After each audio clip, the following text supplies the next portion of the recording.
Harvard Law? Yeah, right. And I bet you paid for all this with drug money. Officer Derek Mitchell's words sliced through the morning rush hour at Boston's Financial District Station. 22-year-old Maya Johnson freezes, her fingers still poised over her MacBook Pro. Commuters stop mid-stride. Phones emerge from pockets.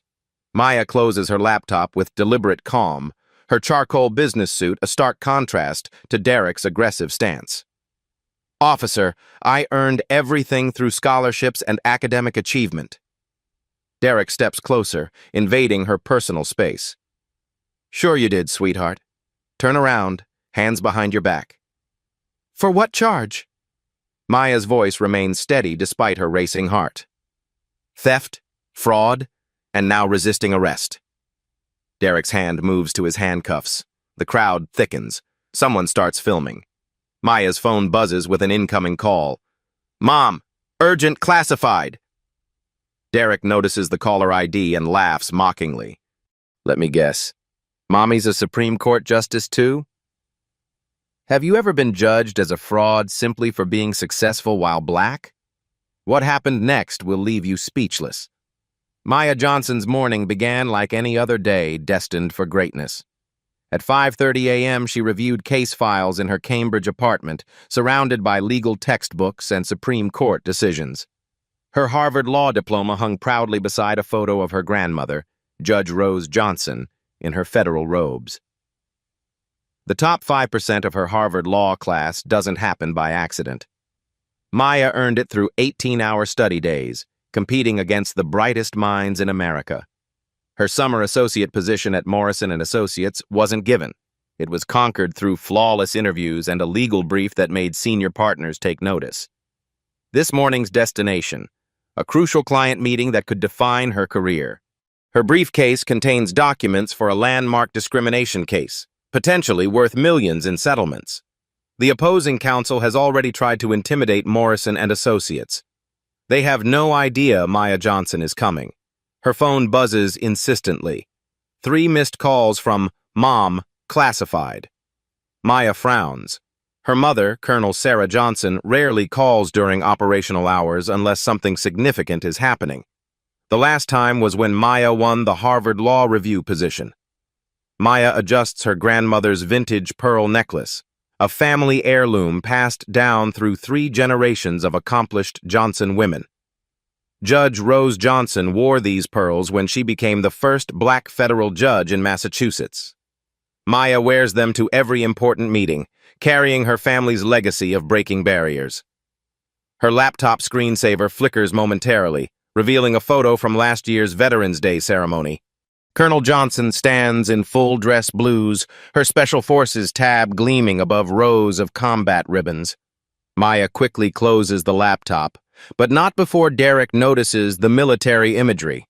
Officer Derek Mitchell has been watching Maya for 15 minutes from across the platform. 18 years of police work taught him to spot problems before they happened. Young black professionals in expensive suits represented everything wrong with his changing city. Derek's morning started badly. His wife complained about their overdue mortgage. His supervisor passed him over for promotion, again promoting a younger officer with a college degree. At 52, Derek feels invisible, irrelevant, replaced by a generation that doesn't respect traditional authority. Maya represents his frustrations perfectly. Harvard education, designer accessories, confident bearing everything Derek believes she hasn't earned. In his worldview, success for people like her comes through handouts, quotas, and systems rigged against hard-working Americans like himself.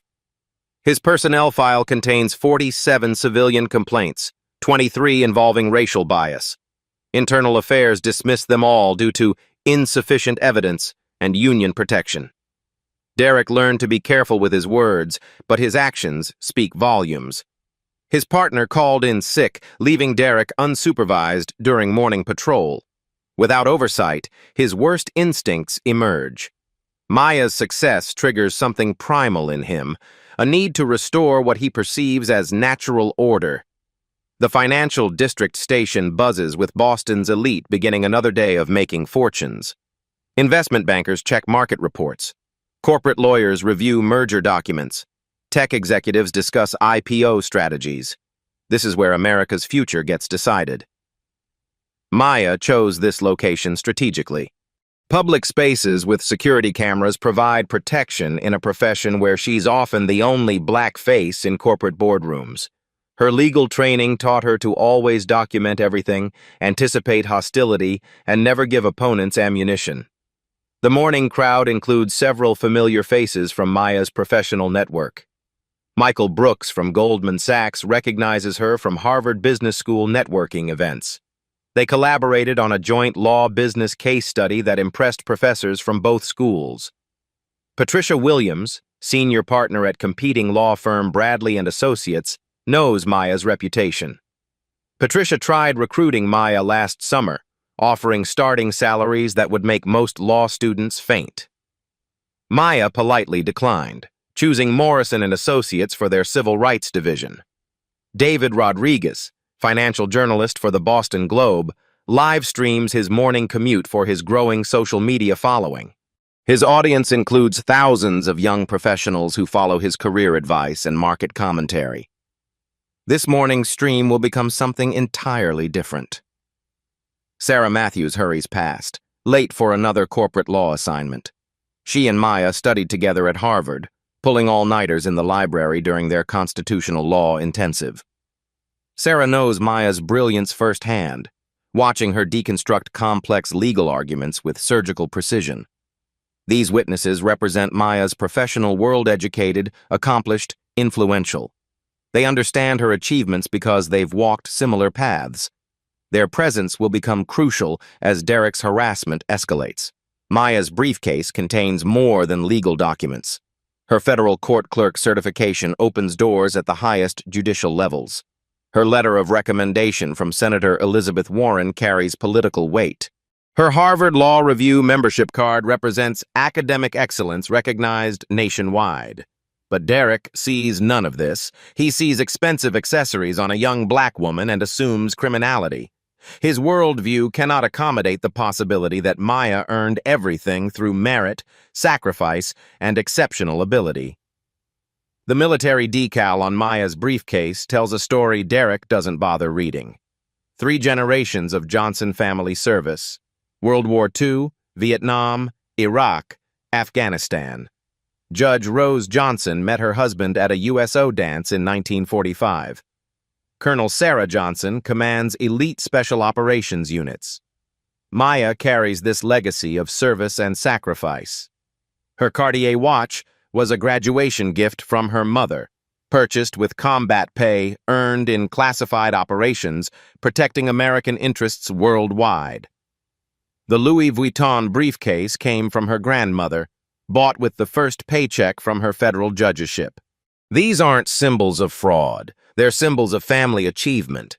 Maya's morning ritual includes reviewing her presentation one final time. Morrison & Associates trusts her with their most important civil rights case because her legal analysis consistently exceeds senior partner expectations. At 22, she's already being courted by Supreme Court justices for potential clerkships.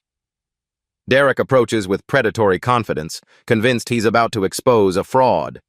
His supervisor will praise him for catching a sophisticated scammer in an expensive disguise.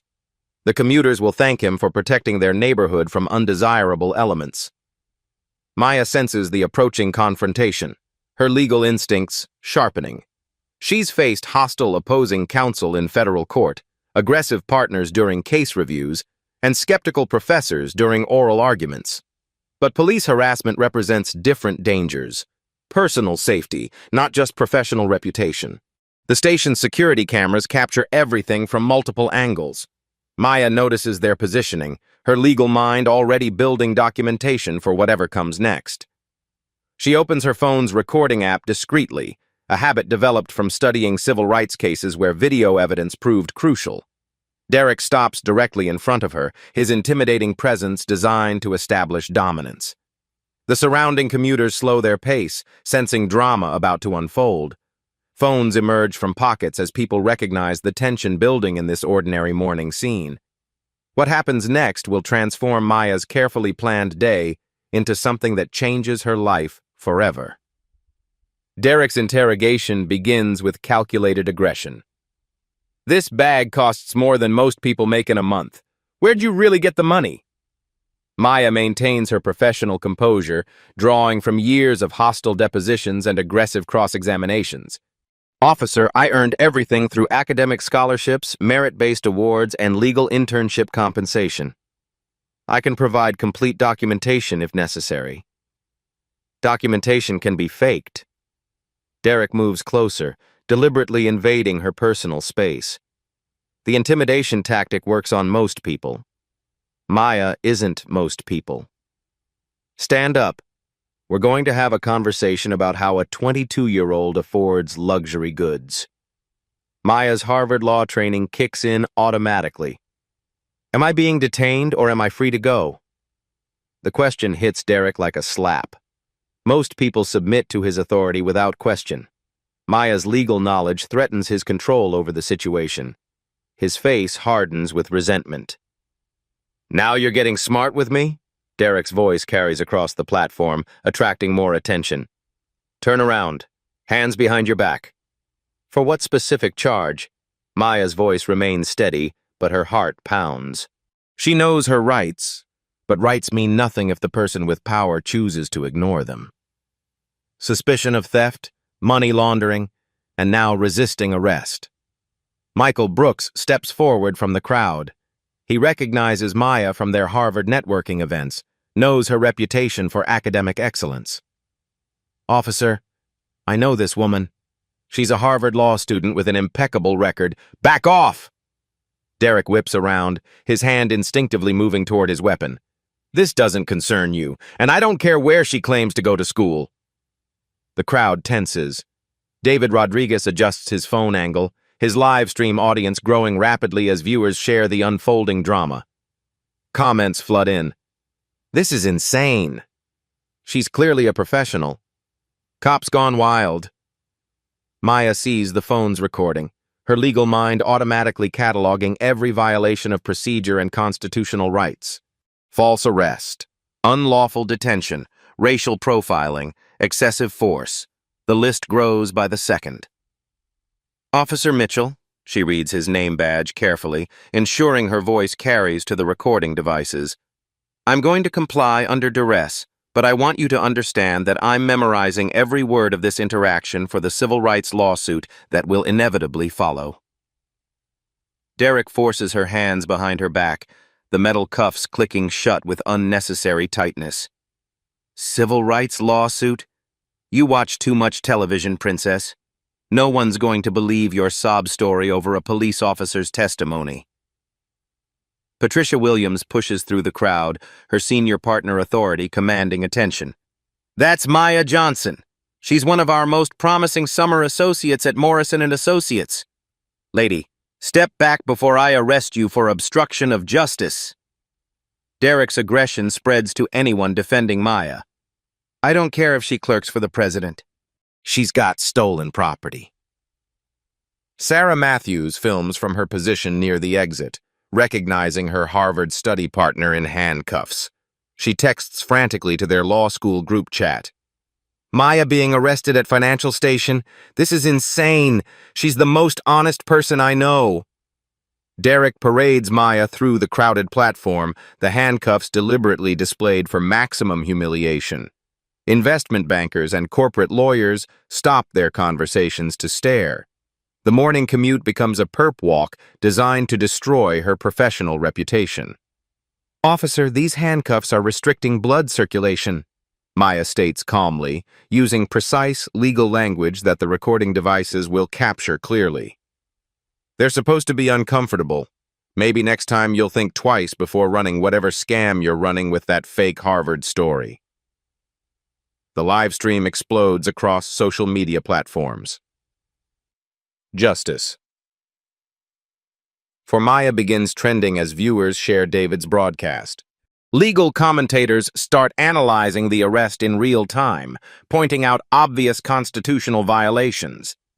Maya's phone rings insistently, the sound cutting through the station noise. The caller ID displays Mom, Urgent Classified, in bold letters that nearby commuters can see clearly.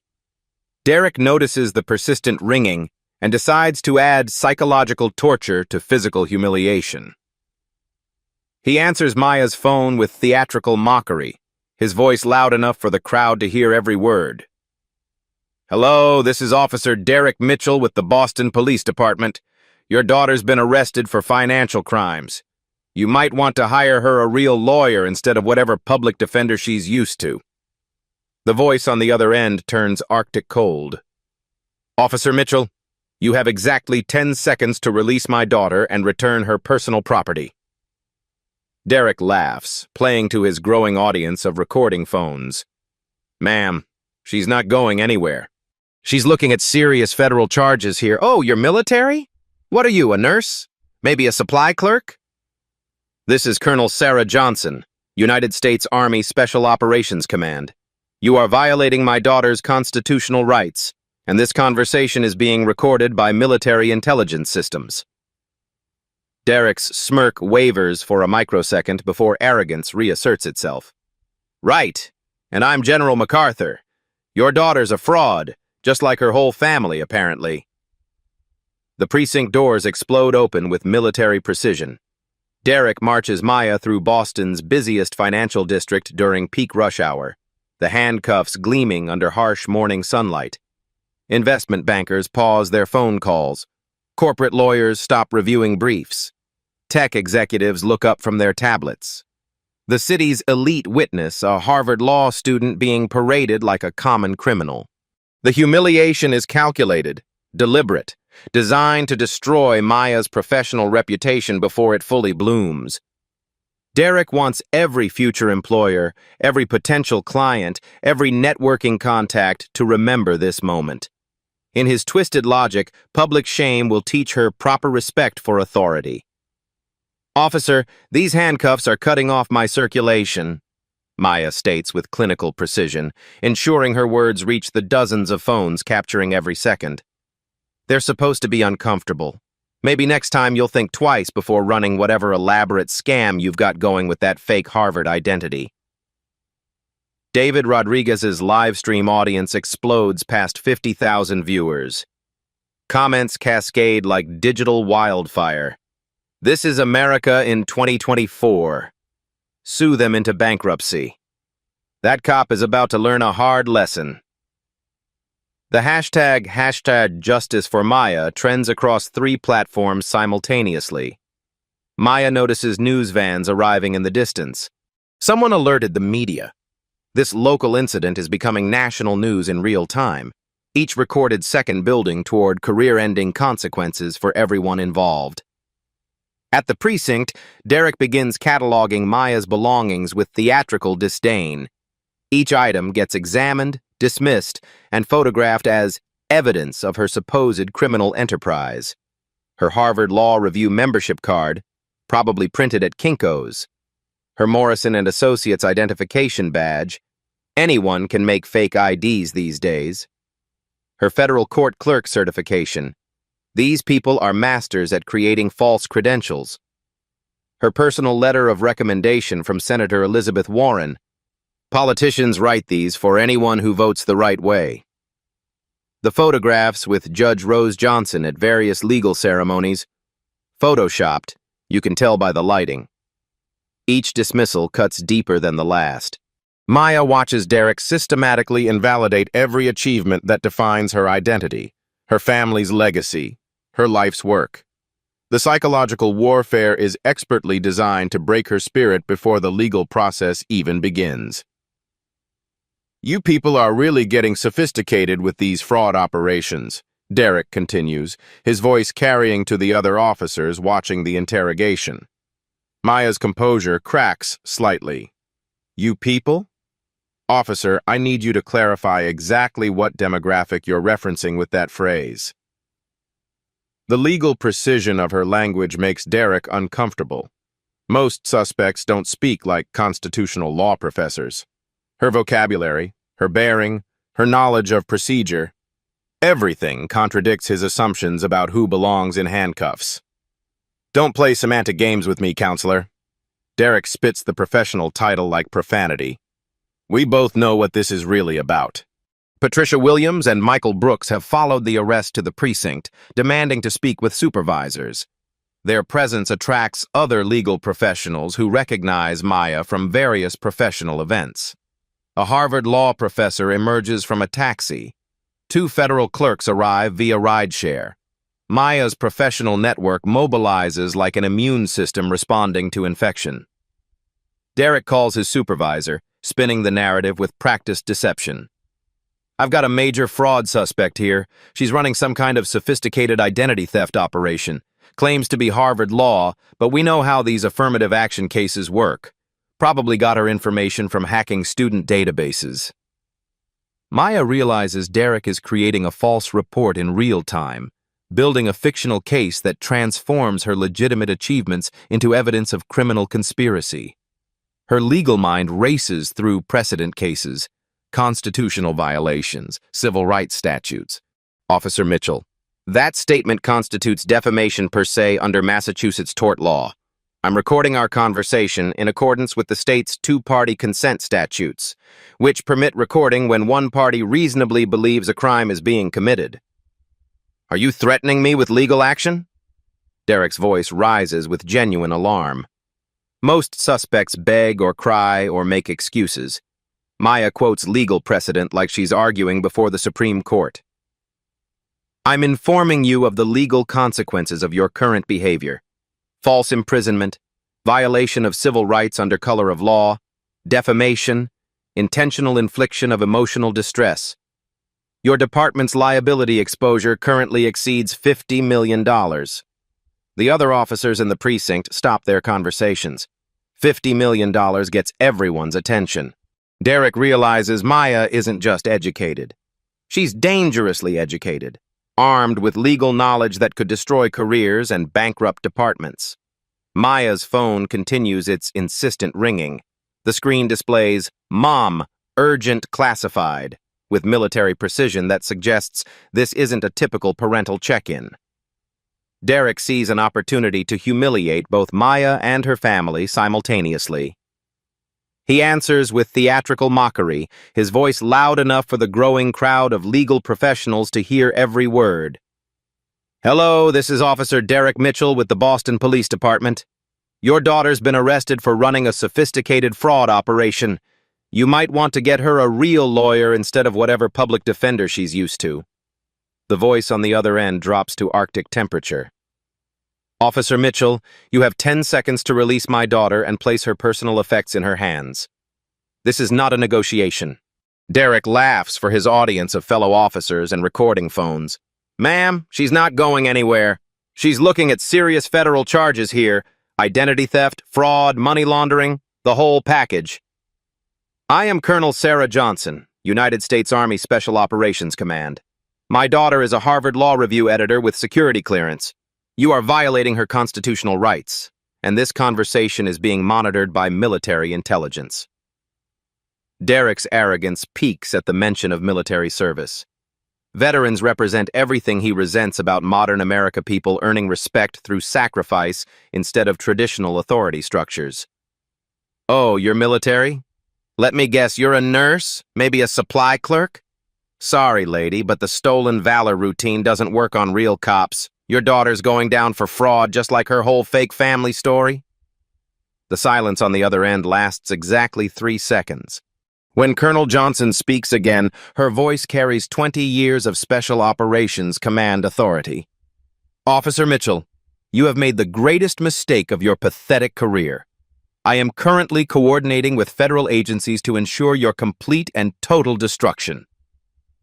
Derek's smirk falters for a microsecond before rallying. Right, and I'm General Patton. Save the fantasy stories for someone more gullible than... The precinct doors don't just open, they explode inward with military precision that makes everyone freeze. A woman in full-dress blues fills the doorway, her bearing screaming Elite Special Operations. Combat ribbons cover her chest like battle scars transformed into medals. Behind her, 2 Pentagon officials in dark suits, their credentials already visible. Colonel Sarah Johnson has arrived. Every conversation in the precinct stops. Every officer turns toward the entrance. Every civilian witness raises their phone to capture what happens next. Derek looks up from Maya's belongings to see his worst nightmare materializing. A decorated special operations officer flanked by federal officials, her eyes locked on him with predatory focus that promises complete annihilation. Maya sees her mother and feels a mixture of relief and terror. Relief because help has arrived. Terror because Colonel Sarah Johnson, in full military fury, is a force of nature that destroys everything in its path. The room holds its collective breath, sensing that whatever happens next will change everything for everyone involved. Derek's hand trembles slightly as he sets down Maya's Harvard Law Review card. For the first time since this encounter began, genuine fear flickers across his features. He's about to learn that some people's families have resources that extend far beyond civilian authority structures. Some mothers command armies. Some daughters inherit legacies that include federal connections and unlimited capacity for justice. Colonel Johnson takes one step into the precinct, and Derek Mitchell's entire world begins crumbling around him. Colonel Sarah Johnson commands the precinct doorway like she's taking enemy territory. 6 feet of decorated military authority, her dress is immaculate despite traveling directly from a classified Pentagon briefing that ended the moment she received Maya's emergency signal. Behind her stands General Patricia Hayes from the Department of Defense Civil Rights Division and Deputy Director Marcus Thompson from Military Intelligence, their combined authority representing the full weight of America's military establishment. The silence in the precinct is absolute. Every conversation stops mid-sentence. Every phone call ends abruptly. Every officer freezes mid-action as 3 of America's most powerful military officials survey the scene with predatory focus that promises complete annihilation for whoever earned their attention. Officer Mitchell. Colonel Johnson's voice cuts through the silence like a blade through silk, each word precisely enunciated with the authority of someone accustomed to commanding elite special operations units in combat zones. Release my daughter immediately. That is not a request, and it will not be repeated. Derek's face drains of color, but 18 years of police work and wounded masculine pride make him attempt to maintain authority in front of his colleagues and the growing crowd of witnesses recording every second. Ma'am, this is a civilian police matter involving serious criminal charges against your daughter. This is Colonel Sarah Johnson, commanding officer of the 1st Special Forces Operational Detachment Delta. You have violated the constitutional rights of a United States citizen under my protection. You will release her now. The command voice resonates through the building with such overwhelming authority that officers 3 floors away stop their conversations and look toward the sound. This isn't civilian anger or parental frustration. This is military command presence, honed by 20 years of special operations leadership in the world's most dangerous combat zones. Maya sees her mother's controlled fury and recognizes the most dangerous kind of anger. Ice-cold professional rage that destroys enemies with surgical precision rather than explosive emotion. This is the same voice that coordinated classified operations, commanded respect from generals and presidents, and earned fear from America's enemies worldwide. Maya, report your status immediately. Military protocol, mother to daughter, delivered with the same tone Colonel Johnson uses when debriefing classified operations that determine national security outcomes. Unlawful detention, false arrest, multiple civil rights violations, systematic racial profiling, all documented and recorded through multiple sources, ma'am. Maya responds automatically, her Harvard legal training merging seamlessly with military family discipline ingrained since childhood. Derek stammers, realizing his situation has shifted dramatically but still desperately clinging to his fabricated version of events. Look, Colonel, your daughter was acting suspicious, carrying expensive items that didn't match her supposed educational background. Standard police procedure requires... Suspicious of what, exactly? Being an honor graduate earning a Harvard Juris Doctor while black? Colonel Johnson's voice could cut through reinforced steel.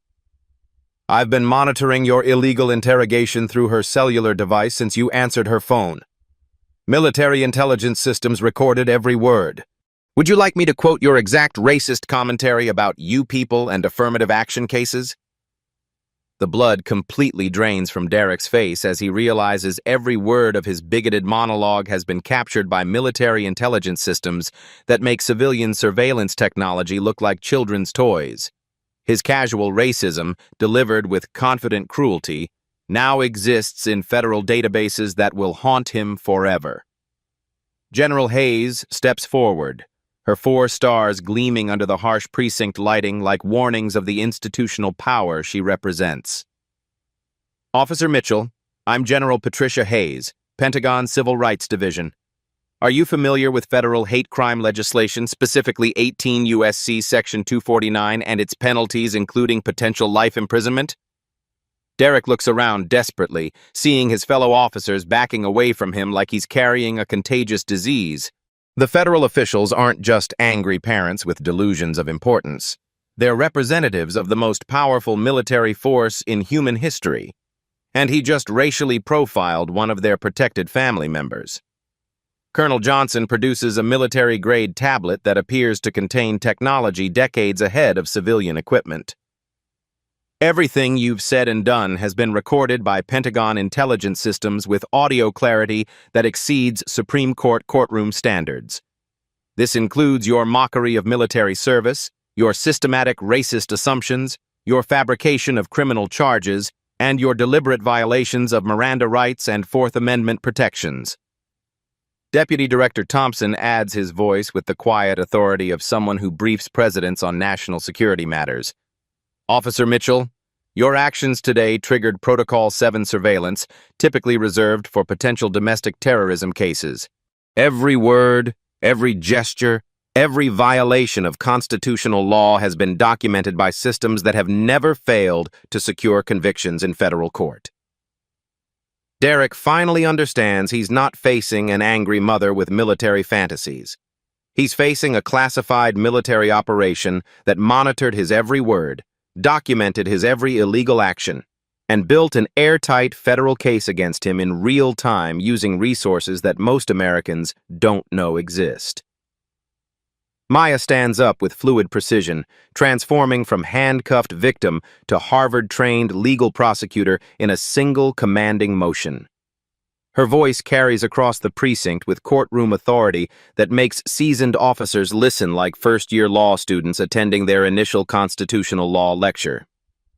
"Officer Mitchell, let me explain your current legal position with the precision your situation demands. You have committed false imprisonment under Massachusetts General Laws, Chapter 265, Section 39. You have violated civil rights under color of law per 18 U.S.C. Section 242, which in cases involving racial bias carries penalties up to life imprisonment. You have engaged in defamation per se, intentional infliction of emotional distress, conspiracy to violate constitutional rights, and created fraudulent police reports." Maya continues with surgical legal precision. "The video evidence demonstrates clear racial profiling, violation of Fourth Amendment protections against unreasonable search and seizure, Fifth Amendment due process violations, Sixth Amendment right to counsel violations, and 14th Amendment Equal Protection Clause violations. Additionally, your department faces civil liability under 42 U.S.C. Section 1983 for systematic civil rights violations." Derek's supervisor, Captain Rodriguez, arrives at a full sprint, summoned by panicked desk sergeants who watch federal officials storm into their precinct like an occupying army. He takes one comprehensive look at the assembled military brass, FBI agents, and Harvard officials, immediately recognizing that his department faces an existential threat. "Colonel Johnson, General Hayes, Deputy Director Thompson, I deeply and sincerely apologize for this officer's completely unacceptable conduct. Captain Rodriguez." Colonel Johnson's voice stops him mid-grovel with commanding finality. "Your departmental apologies are utterly meaningless to me. This officer's criminal behavior constitutes systematic violations of federal law, and his actions reflect comprehensive failures in your department's training, oversight, and disciplinary procedures.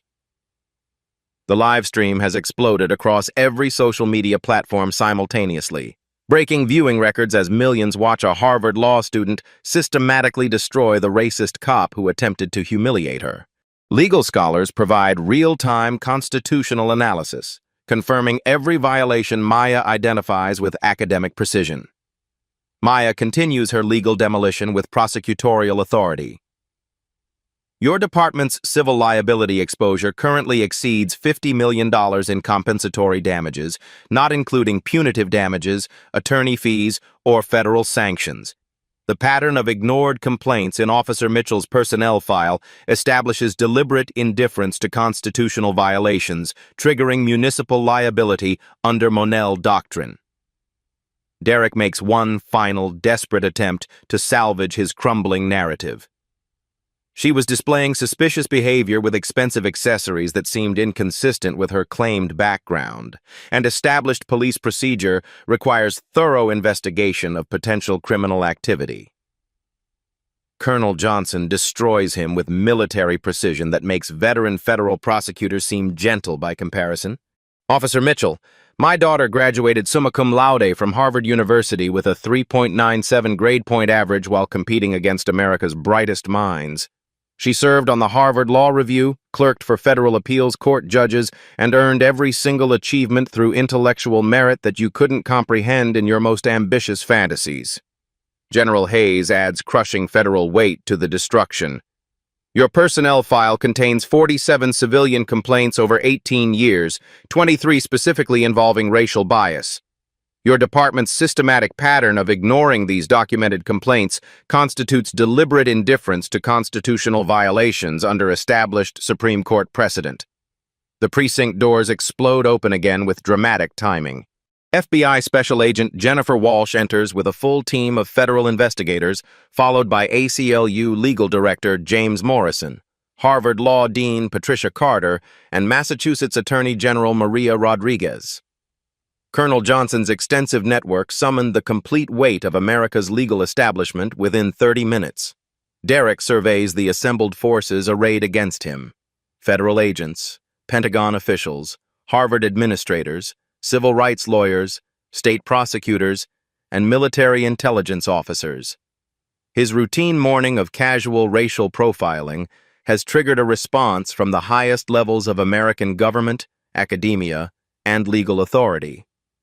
Maya removes her own handcuffs using a technique her mother taught her during childhood self-defense training, the metal clicking open with symbolic finality that resonates through the silent precinct. Officer Mitchell, you arrested a Harvard Law Review editor with federal security clearance for the crime of academic and professional success while black. You mocked military service while speaking directly to a special operations commander. You fabricated police reports while being recorded by military intelligence systems. Colonel Johnson approaches Derek with predatory focus that makes hardened combat veterans nervous, her 20 years of special operations experience evident in every calculated step. My daughter will graduate magna cum laude from Harvard Law School. She will clerk for Supreme Court justices. She will become a federal prosecutor, then a federal judge, then potentially sit on the Supreme Court herself. She represents the absolute best of America's future potential. The room holds its breath as Colonel Johnson delivers her final judgment. You, Officer Mitchell, represent America's shameful racist past. And today, in front of these cameras, with the world watching, the future definitively wins over the past. The transformation inside the precinct happens with breathtaking speed. FBI agents move with professional efficiency, processing Derek Mitchell's arrest while reading him federal civil rights charges that carry mandatory minimum sentences. His hands shake as the same handcuffs he used to humiliate Maya now secure his own wrists behind his back. Captain Rodriguez works frantically to contain the departmental catastrophe, but the damage spreads like wildfire through social media and news networks. Every major television station interrupts regular programming to broadcast Maya's legal demolition of institutional racism. The hashtag #justice. For Maya, trends in 43 countries as the world watches American democracy correct itself in real time. Maya embraces her mother with the fierce intensity of someone who just survived a battle that will reshape her entire life's trajectory. Colonel Johnson holds her daughter with the protective strength of 20 years protecting America's freedoms, now channeled toward protecting her family's future. "You handled yourself with extraordinary courage and legal precision," Colonel Johnson whispers, her voice soft with maternal pride after the commanding fury. "I watched you transform from victim to prosecutor to agent of change. Your grandmother would be so proud." Maya's professional composure finally cracks, revealing the 22-year-old woman beneath the legal armor. "Mom, I kept thinking about everything you and Grandma Rose taught me about standing up to bullies who abuse their power. But I was terrified this would destroy my legal career before it truly began." "Maya, this experience will forge you into a better civil rights attorney than any classroom could. You now understand institutional injustice from the inside, and that knowledge will fuel decades of fighting for others who face similar discrimination." The assembled witnesses who defended Maya throughout the ordeal become powerful allies in the aftermath. Michael Brooks from Goldman Sachs approaches with business cards from 3 major law firms who want to recruit her immediately. Patricia Williams offers a starting salary that would eliminate Maya's student debt entirely. Sarah Matthews documents everything for their Harvard Law Review article about police accountability. The evidence against Derek accumulates like an avalanche of justice. His body camera footage, conveniently malfunctioning during the arrest, contradicts every element of his false police report. The precinct's security system captured multiple angles of his racist interrogation. 47 civilian complaints spanning 18 years reveal a pattern of discrimination that his supervisors systematically ignored. FBI Special Agent Walsh announces the federal charges with prosecutorial satisfaction. Derek Mitchell faces violation of civil rights under color of law, conspiracy against constitutional rights, deprivation of rights under color of law, and federal hate crime enhancements. Combined sentences carry potential life imprisonment. Derek's public defender arrives to find his client facing legal destruction that no plea bargain can mitigate. The viral video evidence, military intelligence recordings, and documented pattern of racial bias create a prosecutorial perfect storm that guarantees conviction.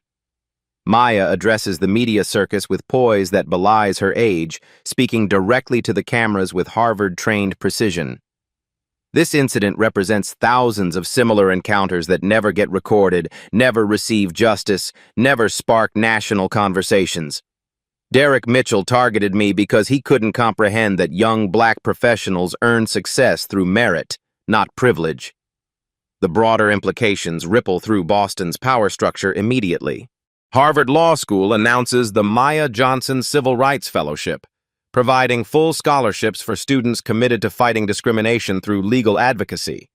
Morrison and Associates promotes her to senior associate, fast-tracking her partnership timeline by 5 years. Derek's complete collapse unfolds with devastating thoroughness. His arrest makes international headlines, transforming him from an anonymous racist cop to a global symbol of institutional prejudice. His pension evaporates through federal forfeiture laws. His family faces bankruptcy from legal fees and civil judgments. His children endure bullying at school because of their father's documented racism. For the first time in his life, Derek Mitchell experiences the consequences of systemic discrimination. Prison intake officers assume he's violent because of his police background. Guards treat him with suspicion and contempt. Other inmates target him for harassment because of his former profession. The irony burns. Derek finally understands what it feels like to be prejudged, stereotyped, and dehumanized based on assumptions rather than individual character. Colonel Johnson addresses the national media with military authority that commands respect from presidents and generals. This isn't about one racist officer or one exceptional daughter. This represents a fundamental choice America faces. We can continue tolerating discrimination that wastes human potential, or we can build systems that judge people by character and achievement. Maya's story transforms from personal trauma into institutional catalyst. The Massachusetts state legislature passes the Maya Johnson Police Accountability Act, requiring body cameras, bias training, and civilian oversight for all law enforcement agencies. Other states introduce similar legislation within weeks. The Boston Police Department implements comprehensive reforms under federal consent decree. Every officer undergoes implicit bias training developed by Harvard psychologists. Complaint procedures receive independent oversight. Community policing initiatives prioritize relationship building over enforcement. Maya's legal career accelerates beyond her most ambitious dreams. Federal judges request her as clerk specifically because of her demonstrated courage under pressure. Civil rights organizations offer partnership tracks that typically require decades of experience. Law schools invite her to teach constitutional law courses while completing her final semester. Her first major case, representing 12 other victims of Derek Mitchell's documented racial profiling, recovered through FBI investigation of his arrest records. The class action lawsuit results in $18 million in damages and court-ordered police reforms across 3 precincts. The viral video became required viewing in law schools nationwide, analyzed for its demonstration of constitutional rights under pressure, legal strategy during crisis, and the intersection of individual courage with institutional change. Maya's Harvard Law Review article, Dignity Under Duress, Constitutional Rights and Racial Profiling in the Digital Age, becomes the most cited legal scholarship of the year. Supreme Court justices reference her analysis in landmark civil rights decisions. The transformation proves that individual acts of courage can reshape entire systems when amplified by modern technology and supported by institutional power. Maya's mother provided military authority. Harvard provided legal credibility. Social media provided global amplification. Together, they created unstoppable momentum for change. Derek Mitchell's conviction on all federal charges results in 15 years in federal prison without possibility of parole. His case becomes a cautionary tale taught in police academies about the career-ending consequences of racial bias. But Maya's story doesn't end with Derek's punishment. It begins with institutional transformation that protects thousands of future victims from similar discrimination. 6 months later, Maya receives acceptance letters from Supreme Court justices offering clerkship positions that launch careers toward the federal bench. Her choice will influence American jurisprudence for decades, ensuring that Derek Mitchell's racist assumptions helped create the very justice system that will prevent future Derek Mitchells from destroying innocent lives. The morning that began with humiliation ended with validation. The arrest that threatened to destroy Maya's future instead launched her toward American legal history. Sometimes justice doesn't just punish wrongdoing. It transforms victims into agents of systematic change that benefits everyone. Maya Johnson learned that morning that some battles choose their warriors, and her warrior spirit was forged by generations of Johnson family service to ideals greater than individual comfort. 1 year later, the ripple effects of Maya Johnson's arrest continue reshaping American society in ways nobody could have predicted. Derek Mitchell sits in federal prison, serving 15 years without parole, his racist assumptions having triggered the very transformation he spent his career trying to prevent. Maya stands before the Supreme Court of the United States, arguing her third case as the youngest attorney in the court's history. Her legal brief cites the Johnson Standard for police accountability legislation now adopted by 37 states following her viral arrest. The justices listen with respect, earned through demonstrated courage under pressure. Her message remains consistent. Excellence is not a crime. Success while black is not suspicious. Education is not a threat. When we judge people by character instead of assumptions, everyone wins. The Maya Johnson Civil Rights Fellowship has provided full Harvard Law scholarships to 43 students committed to fighting discrimination through legal advocacy. These future attorneys carry her story into courtrooms nationwide, ensuring that institutional racism faces educated, determined opposition for generations. Derek Mitchell's prison letters reveal a man slowly confronting 20 years of racist policing. Through mandatory counseling and interaction with diverse inmates, he finally recognizes the lives he destroyed through prejudice. His children changed their last name to escape his legacy, but his youngest daughter visits monthly, slowly building a relationship based on his commitment to change rather than his history of hatred.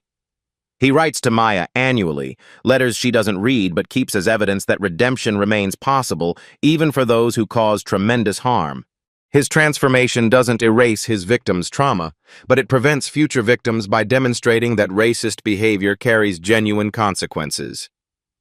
Colonel Johnson reflects on her daughter's journey with military precision. Maya didn't choose to become a civil rights champion that morning. Derek Mitchell's prejudice forced that role upon her. But she chose what to do with that injustice, and her choice changed everything for countless others. The broader institutional changes prove lasting and comprehensive. The Boston Police Department, once notorious for racial bias complaints, now serves as a national model for community policing. Crime rates decreased while community trust increased, proving that respectful policing creates safer neighborhoods for everyone. Maya's Harvard Law Review article inspired federal legislation requiring police departments to track and report racial disparities in arrests, stops, and use of force. The data reveals patterns previously hidden, enabling targeted interventions that protect civil rights while maintaining public safety.